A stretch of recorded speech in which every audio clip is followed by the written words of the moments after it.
And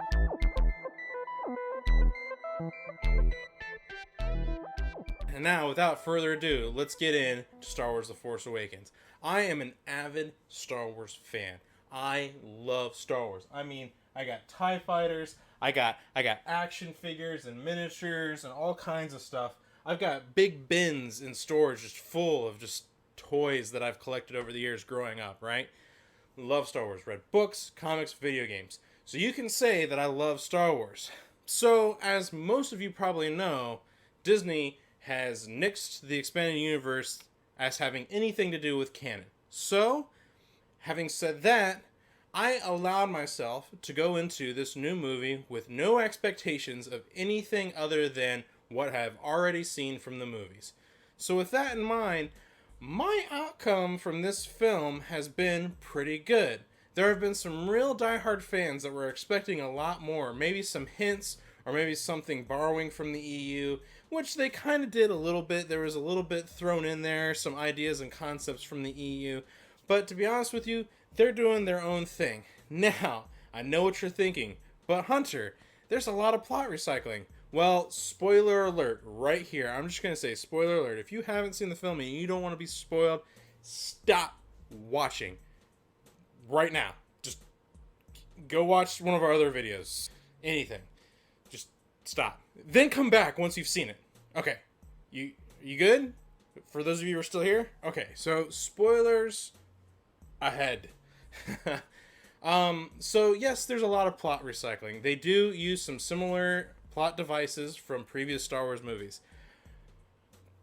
Personally, I think that was a smart move. I think playing it safe with Star Wars was better than not, like they did with Star Trek.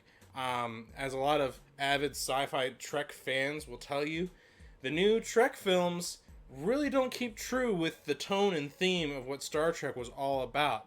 And the plot of those films, even though they're fun to watch and they're in your face action, they're fun, and Simon Pegg is great in those films as Scotty, because I love Simon Pegg. A lot of the other actors are really great in those films. I love the cast personally.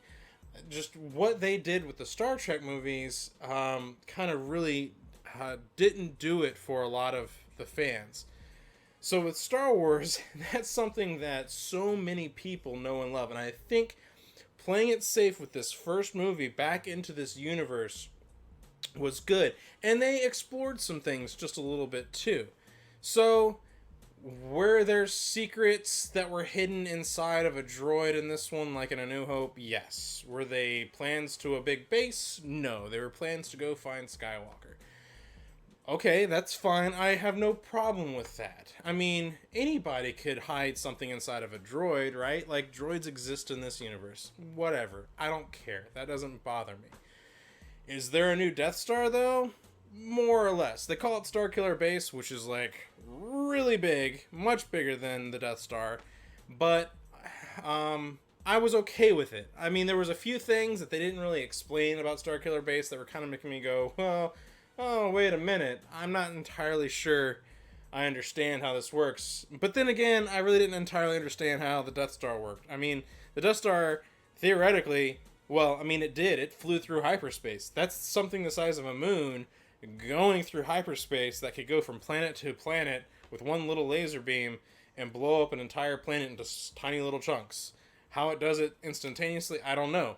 But it's science fiction, science fantasy. You know, a lot of things that happen in there aren't going to, like, work in real life anyway. So, I allow myself to realize science fiction, science fantasy, I don't need to know exactly the nuances and the technical details of how this thing works. Were there a few things that I would have liked to have seen them, like, maybe say more about? Sure. Were there things I wish they could have given us more details about? Sure. But, you know what? I didn't mind Starkiller Base. I mean, not like some people. There are a lot of themes, though, like going and blowing up Starkiller Base, X-Wings versus TIE Fighters. We don't really see a lot of other vehicles or other big spaceships. I will say that there is a scene in which you first get introduced to Han Solo and Chewie in this film. When the reveal for Han Solo and Chewie happens, they have their own ship and they're transporting these big alien creatures that are like freaking, I don't know. It felt like Men in Black a little bit Men in Blacky with the type of creatures that they were hauling around. I thought the whole sequence of them on Han Solo's ship probably could have been different. I feel like they should have done things a little bit differently with that. I know that it was trying to set up the fact that Han Solo has been back in the smuggling business for a while. Like, I get that. But I just thought the scene was a little, I don't know. I felt like it was a little out of place. And, yeah. Yeah, I felt that scene was a little out of place. However, though, the rest of the film I thought was really great. Daisy does a really great job playing Rey. I thought she's an amazing actress, and that's a really interesting character that I want to see more of. Poe, I know he wasn't in the film a lot, but I mean, he's a great new character that they have introduced, and I hope to see more of him as these films continue to come out, because Poe just really, he got to me, man. Like, that was a fun character. Like, at the very beginning where Kylo Ren captures him at the very beginning of the film, and he goes, Who's gonna talk first? You gonna talk first, or I have to talk first? That whole sequence kind of broke the mold a little bit for Star Wars dialogue. I mean, it wasn't really something that we've seen before. That kind of humorous banter of a character to a villain, where he's kind of showing how not afraid he is, or putting on a not afraid face, even though he might have been. We don't know yet, because we're still getting used to these new characters. But I thought that was such a great moment. I thought the fact that we had an emotional young villain who is still new at being bad. He's very much still like the early days of Anakin being kind of evil and bad. He's still got that reckless mindset and emotion and getting angry when things don't go his way and not knowing how to handle it. Kind of like a troubled youth. He's very much a troubled youth. And I like how they portrayed some of that stuff, especially the scene where he's whacking stuff in a room and the stormtroopers come around the corner, and then they go, nope, and kind of just turn back around and walk around the corner so that they don't have to get involved with that. I really liked a lot of the pacing of the film. I loved Harrison Ford's performance. I thought the interactions between him and Carrie Fisher, Princess Leia, or General Organa, I guess, General Leia, were really good. I think Harrison brought a new element to the Solo character, and I think the death of Han Solo. Again, if you guys are watching this, and you shouldn't be, sorry, but Han Solo dies. The death of Han Solo was to use poor word choices, was executed well. Like, the way that they did that scene, I thought was appropriate. I mean, there's any number of ways that they could have gone with things with this film, to be fair, but I think Star Wars: The Force Awakens was it felt like a real sequel, and it is hands down better than the prequels.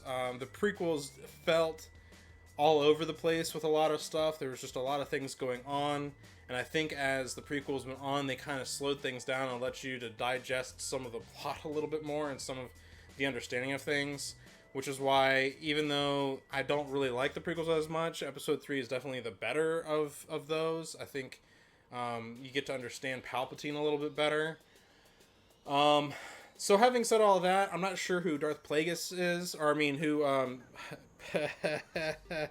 I don't know who Supreme Leader Snoke is. Some people are saying that he's Darth Plagueis reincarnate.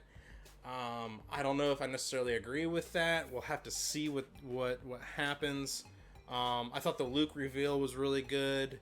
It would have been nice to see more than just X-Wings. I would have liked to have seen maybe an A-Wing, a B-Wing, or a Y-Wing in there. Maybe some new kind of TIE fighter. Although we did get a new kind of TIE fighter. We got the two-seater TIE fighter, where you got the front seat and the back seat. The rear gunner TIE fighter. So that was definitely different. So we did get a new TIE fighter, even though it looked like the old TIE fighters. It was new in concept and internal design. I guess it would have been then that those TIE fighters are a little bit bigger too, because they fit two people in them. Although it would have been nice to see some interceptors, because I love TIE interceptors. I love TIE defenders, even though TIE defenders are EU. So yeah. Overall, I think I think The Force Awakens was a good step in the right direction.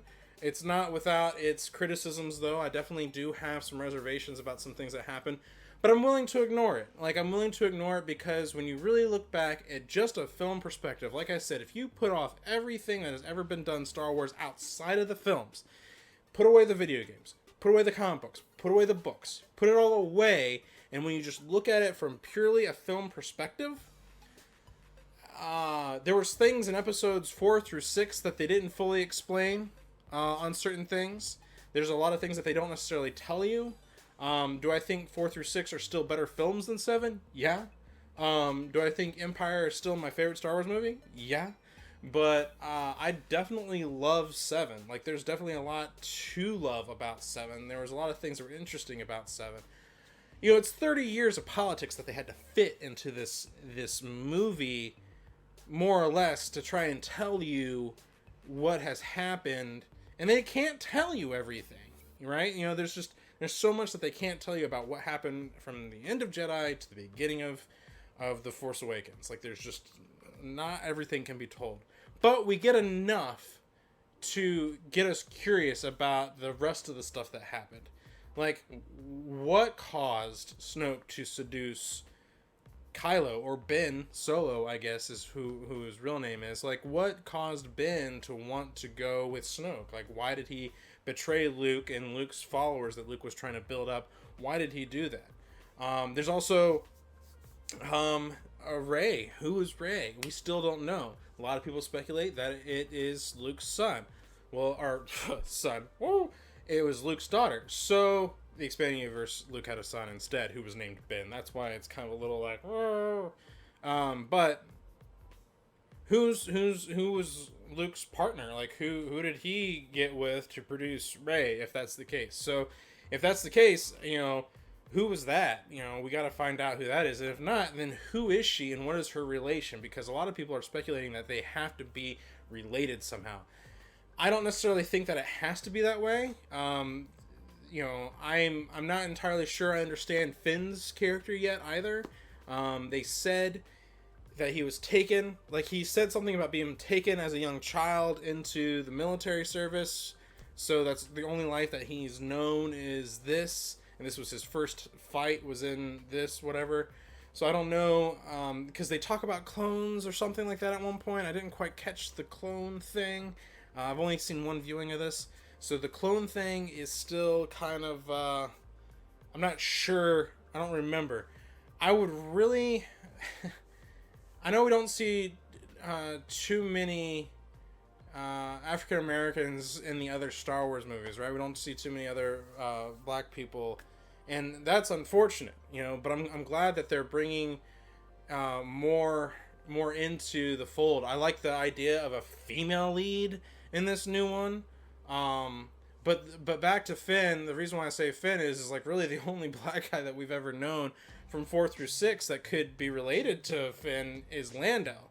So I mean, is it Lando's kid that was taken at a young age?